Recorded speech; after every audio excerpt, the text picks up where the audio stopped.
even-mindedness, returning from so many journeys, stories piled upon stories, closing chapter after chapter, and some small cave hidden away, some text, forgotten for centuries, held tightly in the silence, this river of our own mythology. You, who have abandoned yourself one too many times, have finally sat down, knowing nothing is forgotten. Nothing is forgotten in this place, only amplified. Step back, move out of this house of dreams into your own center, holding this lacquered begging bowl, holding last year's dreams over it, knowing this simple gesture, hands open, dropping it leaf by leaf into the bottomless bowl. I am here to celebrate. After all this living, bargaining over, a place where the hummingbirds come to taste the sweetness of our own openness. Sitting like a stone Buddha, unmoved by the longings and dislikes. Now, no need to move away from the great suffering, or even embrace the great joy. One sits in this even-mindedness with a boundless heart. Earth, water, fire, air find no footing here. One rests in exile. The exile is over. To praise form and the formless, a world where emptiness, just the word, brings your hands together, gives way to a bow, to this great understanding. So I thought that was one of my better poems, I think.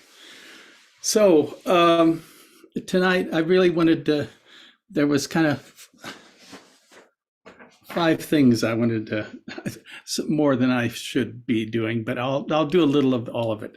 And it's really about the liberation through letting go. And it's really based on simple principles. Impermanence, the body, views, opinions, release of self-identity, and awareness. So those are the 5 things. So first, I think impermanence, one of the things this last,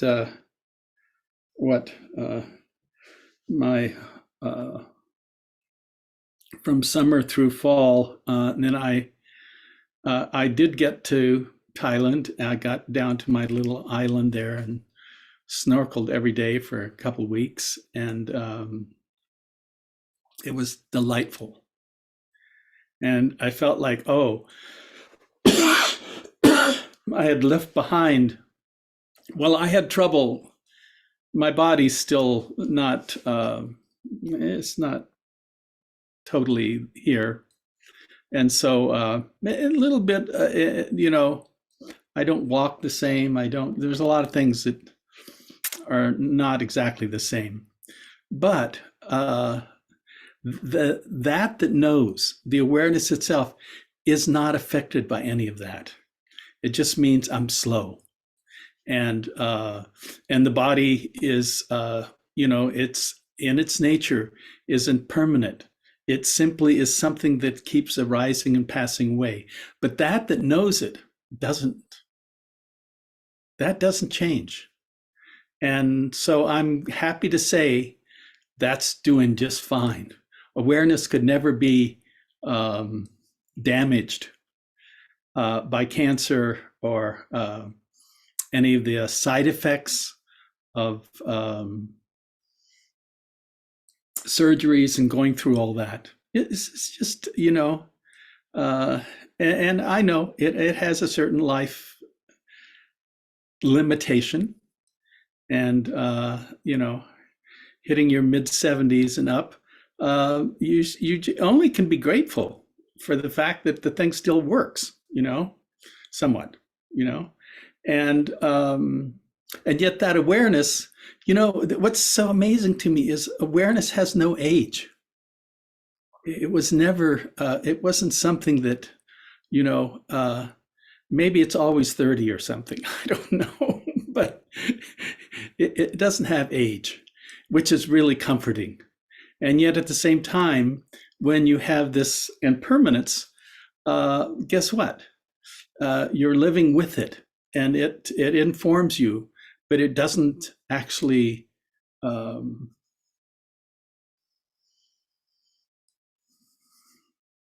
it doesn't minimize the knowing itself. It's just old age, you know. And I've been really on this thing about in the morning, these five reflections of old age, sickness, hopefully not death, but death, and whatever I cherish will be taken from me, and my only possessions are my actions. So simple and yet so profound in the fact that we can, free ourselves from the incessant impermanence that controls all things. It's all in going one direction only. And you're going to have to learn to accept it one way or the other. Hopefully, not the other, just through this intelligence. That to me is really the greatness of this. So impermanence, it's the, in some ways, maybe it's the heart of Buddhism, is that impermanence is the informer and informs us of those five reflections. It's constantly there as a reminder. And then we have the second thing I want to talk about is the body, which, in a lot of ways, the body is really, there's the material form, there's the feelings, there is a recognition, memory, volitional formations, and that indispensable awareness or consciousness. And those are known as the five aggregates that are what are they? I was going to say the consequences, but they're actually just part of the fact that you gratefully were inherited one of these things from whatever circumstances came up, and that you were born into this world, and that you will also die in this world. So, so hopefully there's a sense of these five aggregates, that there's a sense of gratitude that you have for the time you have, and for the clarity that you can keep,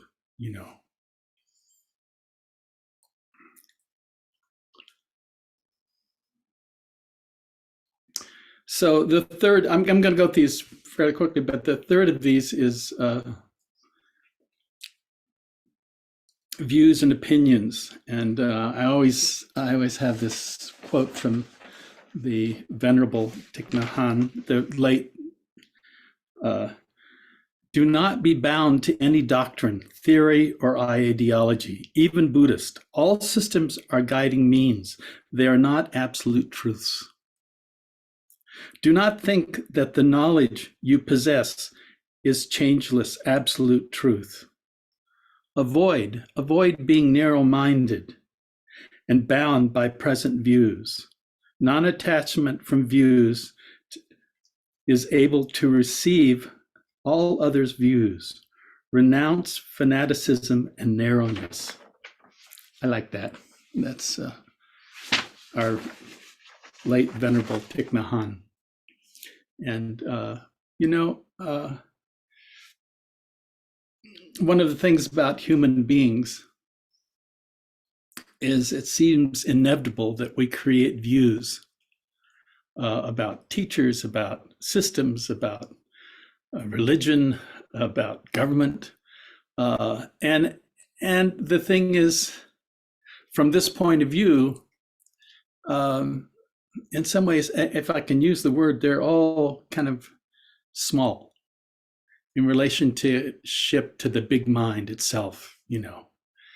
And I know that in some ways we have to take certain stances with things for inequities or harm that are done to other. And I think that's important. And yet at the same time, ultimately, they are also empty of anything, you know.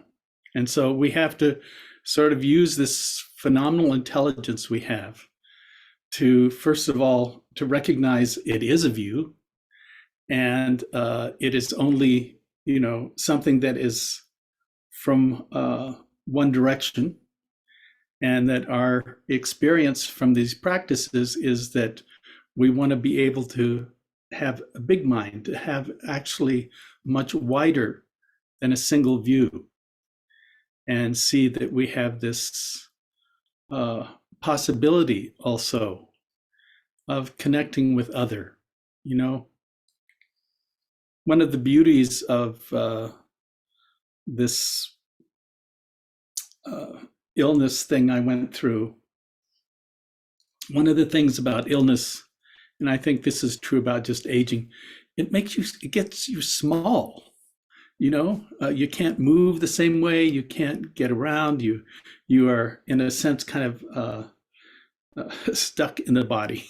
You know, and which is just, that's the truth. But then, hopefully, you can take that, see that for what it is, and see that you have this much bigger possibility, and it is a mind that actually has released its views, and now looks more at everything and everybody as opportunity.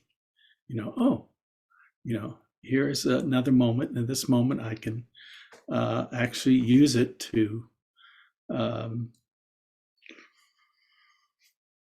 instead of minimize, but is to use it to open, even if it's not the, you know, maybe a view you have no interest in whatsoever, but it's also an opportunity.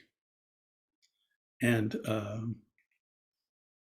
I think, you know, then it goes back to, well, what are you talking about? Opportunity for what? Well, interconnectedness, love, caring, all these things are part of our instinctual big mind that just holds everything, you know. And it means even if you don't have that view, it's still someone that can give you and bring you into, you know, maybe a deeper connection to them, not their view, you know, their humanity, their impermanence, their suffering, their, you know, collective past that created it on some level. And we have the opportunity to do that, you know.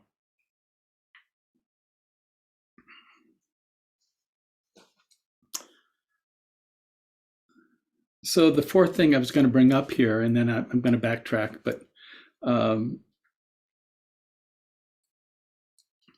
is releasing self-identity. And probably this is the core, impermanence and releasing self-identity.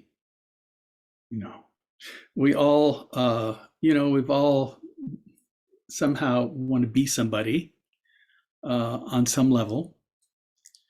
And this is really about our capacity for insight, to see into the nature of self, you know. And self is something that in many ways is a natural, I was going to say contraction, for survival, for to be loved and seen. But it also is our Achilles heel, because one of the things in Buddhism I think that's hard for anyone to understand is this idea of no self, which is probably not a good translation because it's really, um, I really think that all this practice is involved in is just thinning out the self, you know, that it is something that has been our survival mechanism. We, in a sense, we created it, or it's created because that's what we do. And then we look for confirmation, and if we get enough confirmation, then we will have an identity that we can support, you know. And I don't think, you know, because there's two levels here. One is there is the relative self, which is necessary. You know, one of the things is I had the great privilege of going to Asia in the 60s, late 60s, and with a lot of different teachers. And I really learned how to actually diminish the self, and which in some ways was helpful. But when I came back to the West in the 70s, you couldn't really move around here without a self. That the whole culture was dependent on being something or somebody. And so it was a bit disconcerting, kind of being here with these ideals of non-self, and realizing that one of the steps I had skipped was that you had to have a self to get rid of a self. And that then I had to kind of you know, and thanks to therapy, kind of recreate John as a as an entity, and then I could actually deconstruct it. You know, deconstructing it before that was really, it was fine, but it didn't help me integrate into this system here. You know, and this one is so reliant on somehow being somebody. And that if you're not somebody, then, you know, you're just another street person that, you know, and I'm sure there's some street persons that are incredibly wise, but they haven't found that integration between the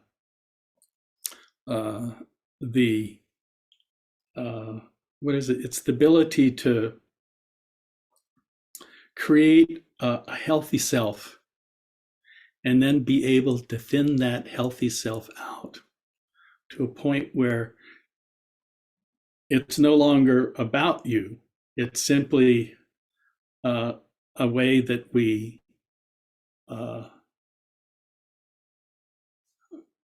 what is it, really dance with the culture, you know. I think this is a very complex culture, and it's certainly going through phenomenal complexities right now. And that we somehow have to be able to find our the language of the middle way, where the culture itself is no longer, it doesn't have to be the identity, you know.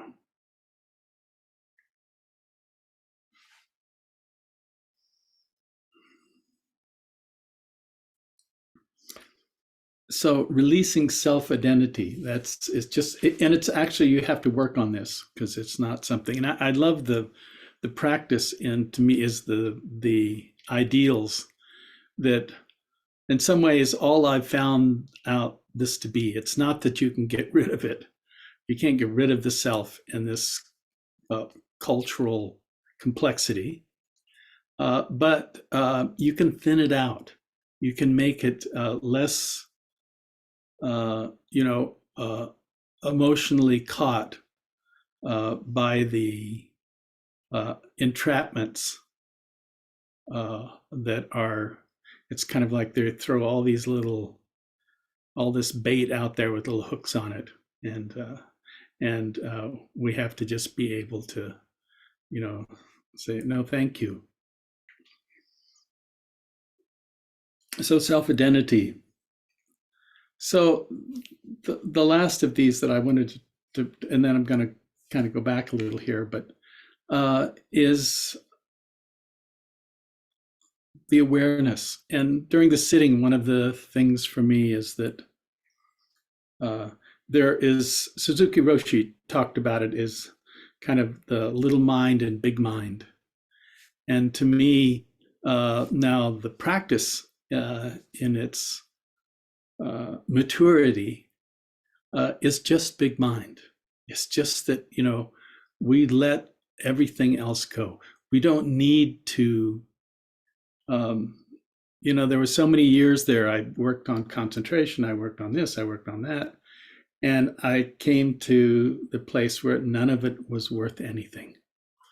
The only thing that was worth anything was my capacity to stay in my seat and rest with, you know, you could say just the nature of my own beingness or my own mind.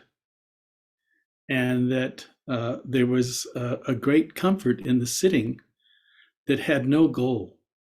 It no longer had something it had to get. It actually already had what it needed. And part of the practice was just recognizing that there was everything available right here. And it has always been here.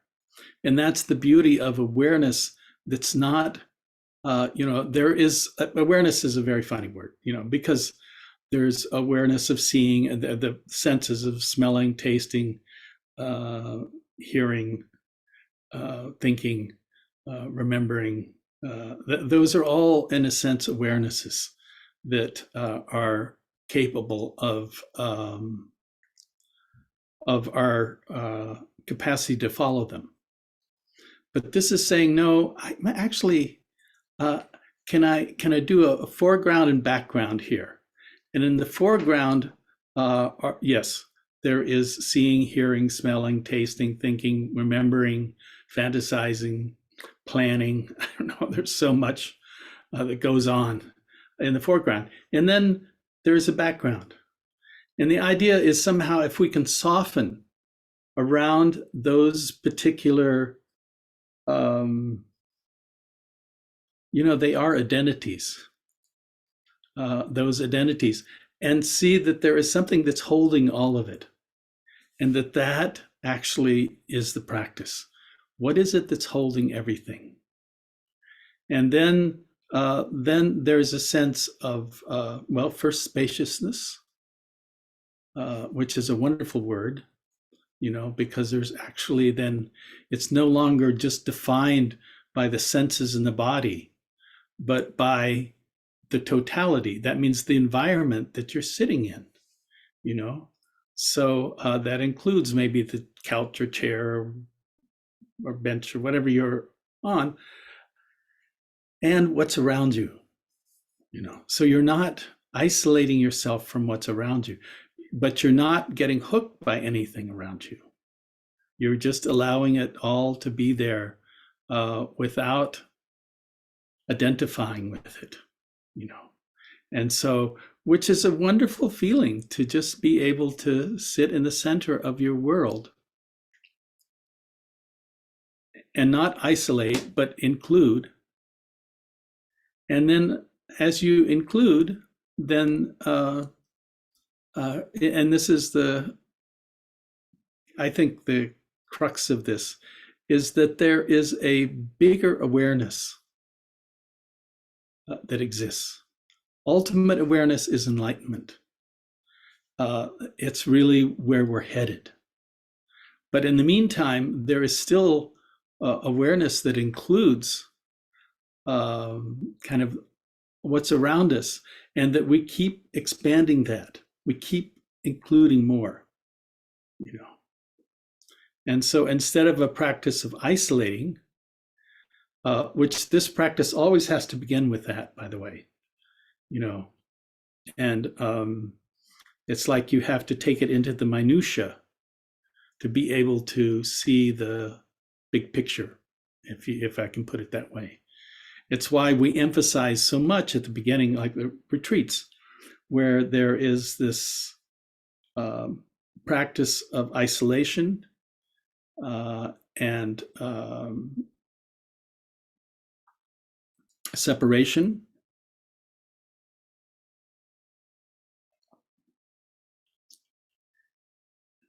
And collecting. You can call it concentration, so that somehow then we can then turn our attention to the minutia. And then the interesting thing about the minutia is it actually turns into its opposite. So we follow the minutia down to the smallest matter, and then it turns around and then is everything. It is the bigness itself. It is the big mind. And you know, and I think, you know, there are some schools that say you can go directly to that kind of big mind, and which is enough. But this, at least my knowledge of it, and my knowledge is only limited knowledge, is that you have to somehow, it's like the eye of the needle. You have to go through that eye of the needle. And that's a lot of work, you know, because you're talking about kind of leaving your familiarity and your culture and retreating, it's a good word, retreating into this world of minutia. And but the minutia doesn't hold up. It's not something that it's not going to enlighten you, you know. But it does give you the tools to take that minutia and thread that needle and see that you are not that at all. You're not that. You got so small so you could get through the needle. But once you got through the needle, it was the opposite. It's actually a paradox, because actually then suddenly the world is enormous, and it includes everything. There's nothing that isn't part of it. And therefore, there's nothing to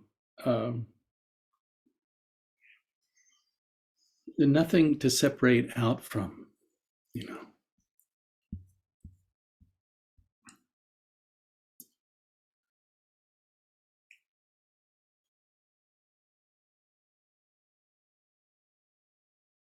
So I'm going to read to you. This is something about the body. This is from Tsongkhapa, who was the 14th century Lama of the actually the Yellow Hats, the Dalai Lama's line. The human body at peace in itself is more precious than the rarest gem. Cherish your body. It is yours this one time only. The human form is won with great difficulty. It is easy to lose. I'm not going to testify that. All worldly things are brief, like lightning in the sky. This life you must know as the tiniest splash of a raindrop, a thing of beauty that disappears even as it comes into being. Therefore, set your goal, make use of every day and night to achieve it. Tsongkhapa. So you got a job to do, you know? Uh, One is the wonder of being alive, which I thoroughly attest to. Um, so happy to be here, and so happy you're here, because I know, during my last retreat, when I just taught up in Lake Tahoe, um, during that retreat, it must have been 10 days ago, uh, my daughter's fellow Carl, he went snorkeling, and I assume the currents caught him, and 38 years old, and he drowned.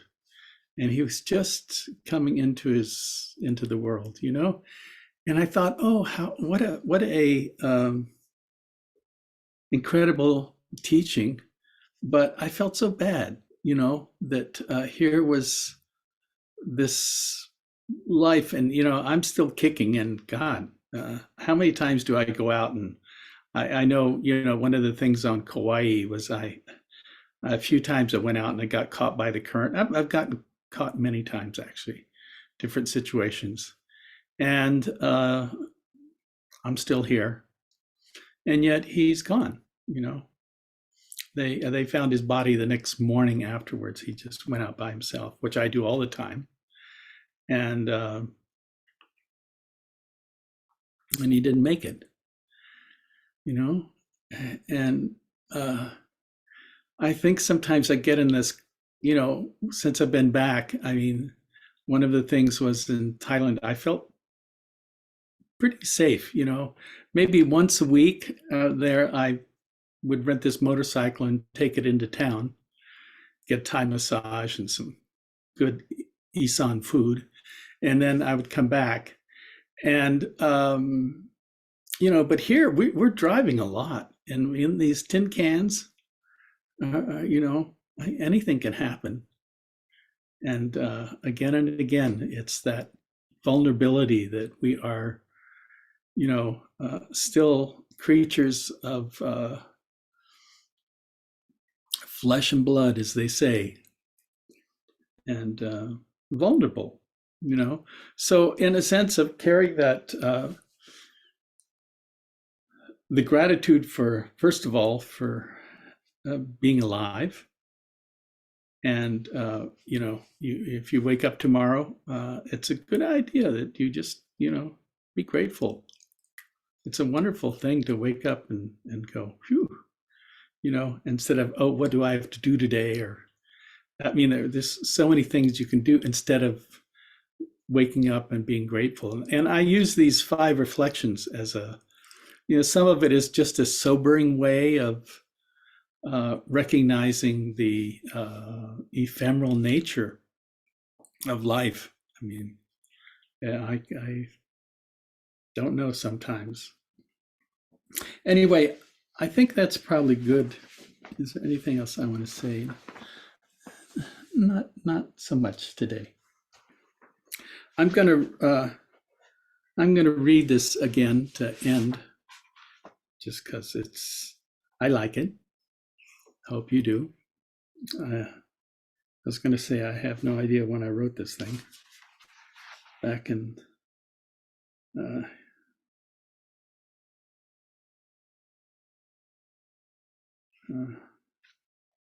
10 years ago, God knows. Returning from so many journeys, stories piled on top of stories. Closing chapter after chapter, in some small cave hidden away, some text, forgotten for centuries, held tightly in the silence. This river of our own mythology. You who have abandoned yourself one too many times have finally sat down, knowing nothing is forgotten. Nothing is forgotten in this place, only amplified. This meditation hall filled to the brim. Step back and move out of the house of dreams into your own center. holding this lacquered begging bowl, holding last year's dreams over it, knowing this simple gesture, hands open, dropping it leaf by leaf into this bottomless bowl. I was here to celebrate after all this living, bargaining over. A place where the hummingbirds come to taste the sweetness of your own openness.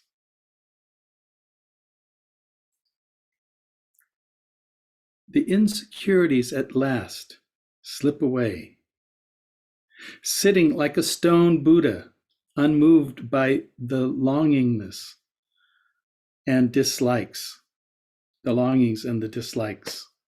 Now, no need to move away from the great suffering, or even be enchanted by the great joy. One sits in even-mindedness, with a boundless heart. Earth, water, fire, air find no footing here. One rests. The exile is over, to praise form and the formless. A world where emptiness, just the word, brings your hands together, gives way to a bow in the great understanding.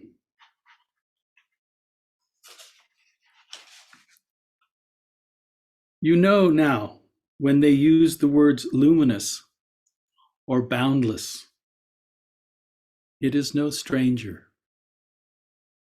You know you can sit in the unknowing, blessed by a taste of grace.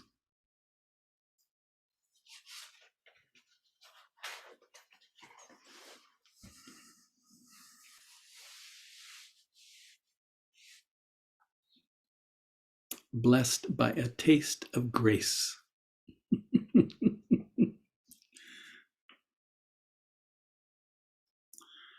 So, you have answers, questions, comments? I don't know. Ah, I see a hand up there. Tim? Yeah, hi, John. Appreciated the talk very much. And you had made a reference to threading the needle. And I was just curious about that as far as, kind of specifically what you meant by that, I guess. I've been thinking about, I think along the lines of what you were talking about tonight. I've been thinking about it a lot and practicing.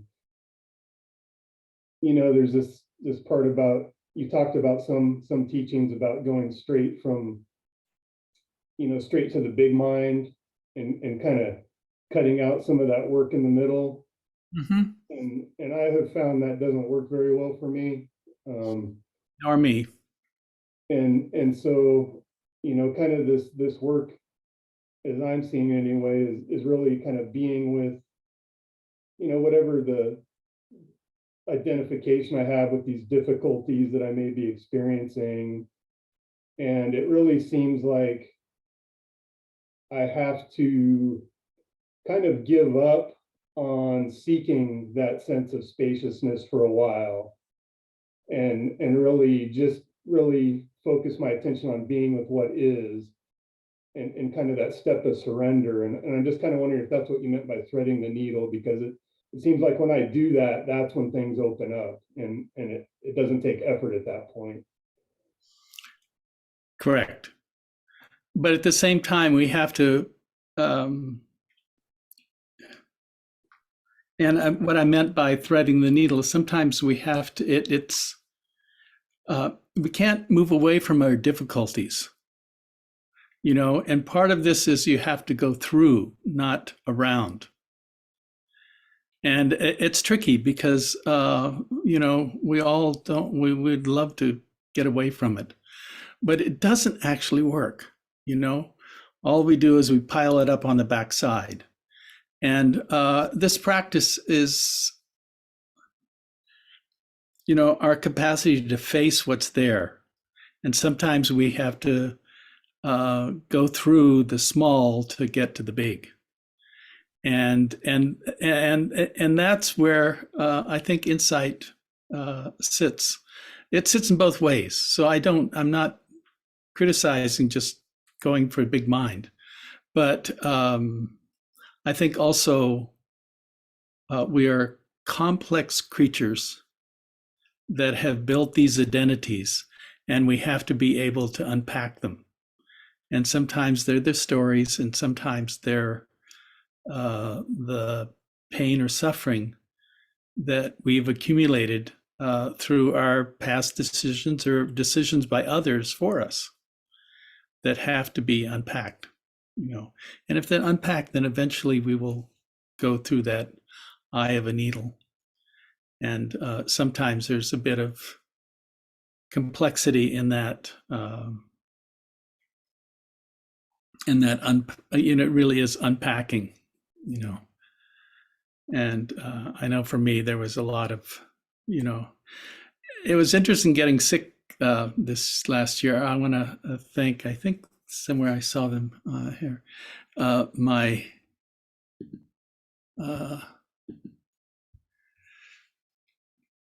Randall and Diane, who hosted me for 4.5 months while I was going through chemo and surgery and stuff. And I don't expect everybody gets that. You know, I seem to have been very privileged, but there's no escaping, you know. And for me, a lot of it was first, I didn't escape from the years of the past. You know, I didn't necessarily have it so easy. And I acknowledge that now. And I'm sorry for whatever harm I did in the world, you know, especially in the 60s when I thought that, I don't know, I could change everything. And when I found out I could only change myself, that was a huge, you know, in one way, relief, but it was also a shock going, oh God, you know, all these habits I've created. So anyway, you know, Tim, I'm rooting for you. Just get through it, get through that eye of the needle, and then you know, sit in wonder, in absolute wonder. It's such a privilege being alive. So thank you, John. I've been having quite a bit of success practicing like that. And I guess the good news maybe is that if I don't get it right the first time, I get another chance because it doesn't go away. that's right.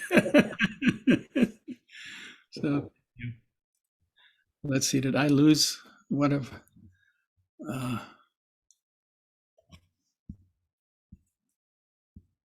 I seem to have, let's see if I can do this. Oh, there. Charmaine's hand is up. Charmaine's hand up. Yes, Charmaine.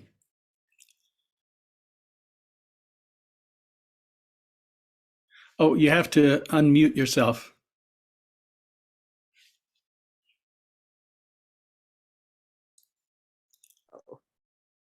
Okay.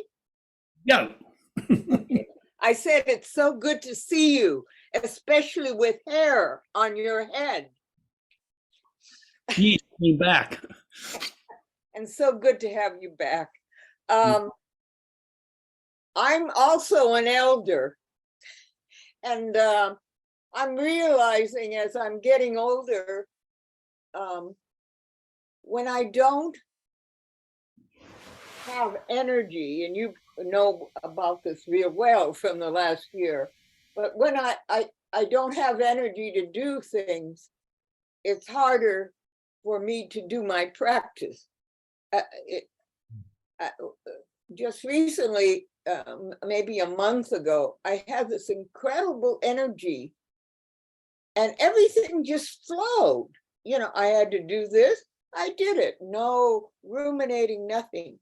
And then when the energy went down again, which, you know, I got, you know, I lost it. It took me, it was just really hard to come back to, this is how it goes, you know, the ebb and flow. And I guess what I'm asking is there something, what did you do when you were so damn sick? You know, what kept you going? You know, you're extreme from what I'm talking about, but it's, I But know it's gonna happen, you know. but you know, the thing that kept me going was you, Charmaine. I mean, this is the thing. It's all the I believe in you, you know, and I believe in myself. And I'm happy to be back teaching again. And it looks like for next couple months, I've got a few things to do. And that's for me. But also during when I was ill and I couldn't teach, um, and I didn't have energy, uh, you know, I think I was okay. You know, it was like, okay, so I can't do that. I can't pull that one off, you know. This is how it is. It's how it is.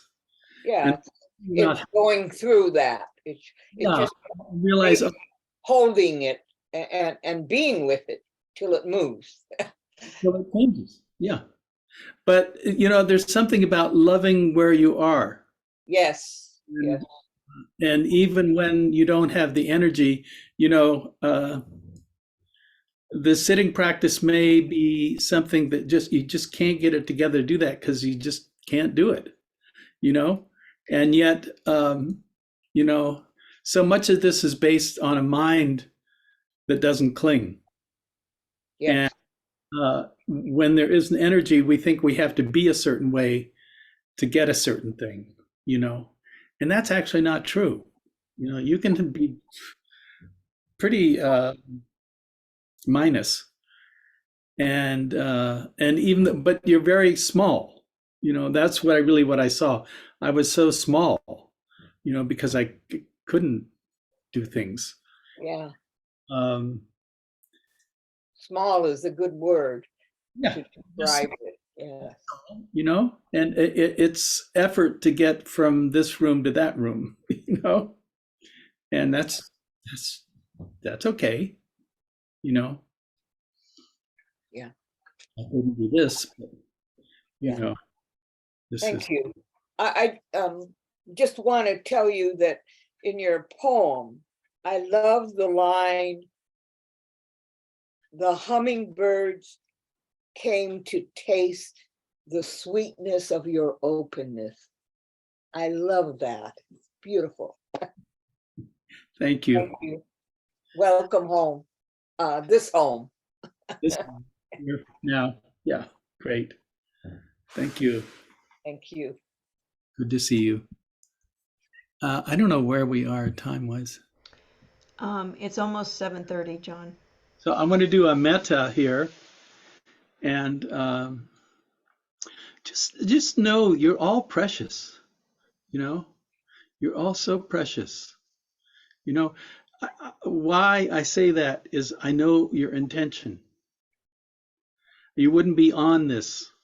I don't care if you're in Hawaii or in Italy or in Israel, you know, Bodh Gaya. Uh, your intention is really simple.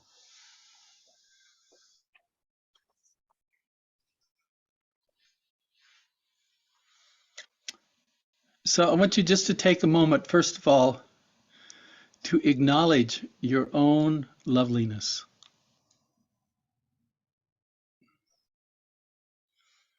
And this is not about what you think or how you look or any of that. It's just you are this precious being. I don't understand.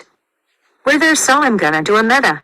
Here and just know you're all precious, you know you're also precious. Here's what I found. I'm sorry, this is. Here's what I found.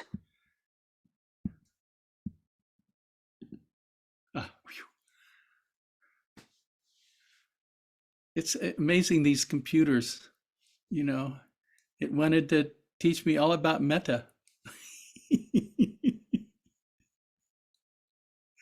It's okay. I don't mind that. As long as you don't. So just bringing attention to your heart and recognizing you have this amazing capacity to hold yourself, your breath, your own loveliness and kindness.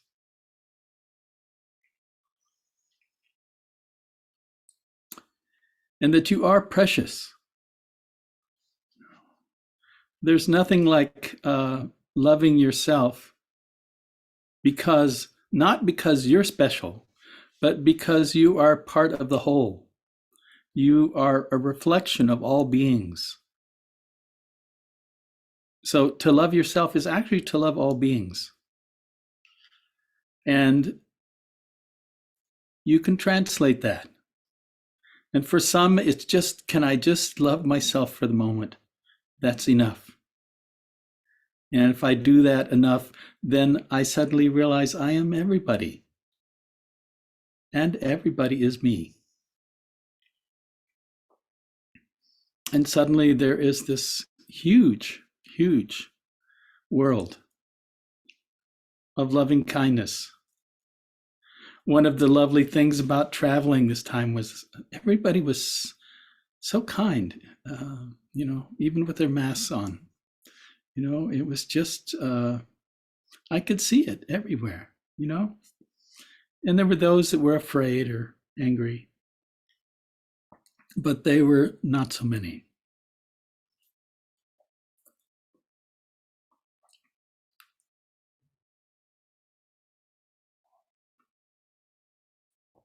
So as we take ourselves in and we kind of realize we have this capacity to hold others, first of all, just to hold the Sangha here, community that's come together tonight, to bring a little bit of awareness and possibility and gentleness and kindness. And that we wish this for each and every one of you, leaving none out. And then we can take and expand that on out so that it holds all beings everywhere. The truth is all beings suffer for different reasons, but certainly with body, but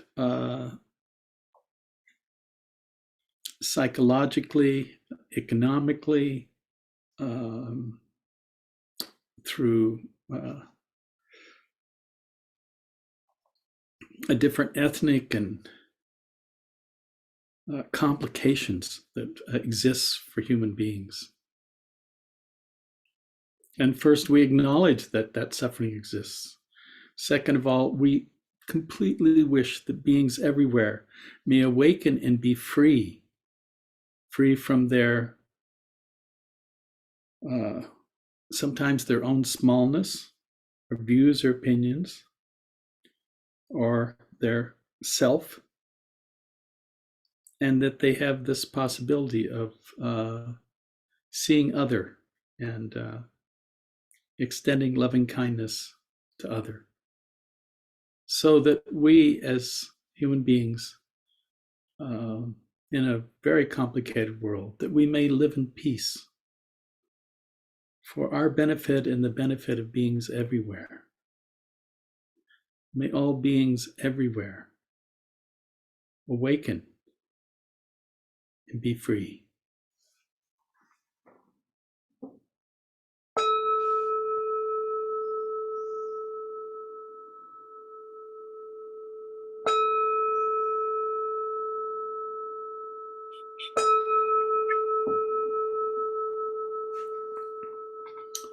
Thank you so much.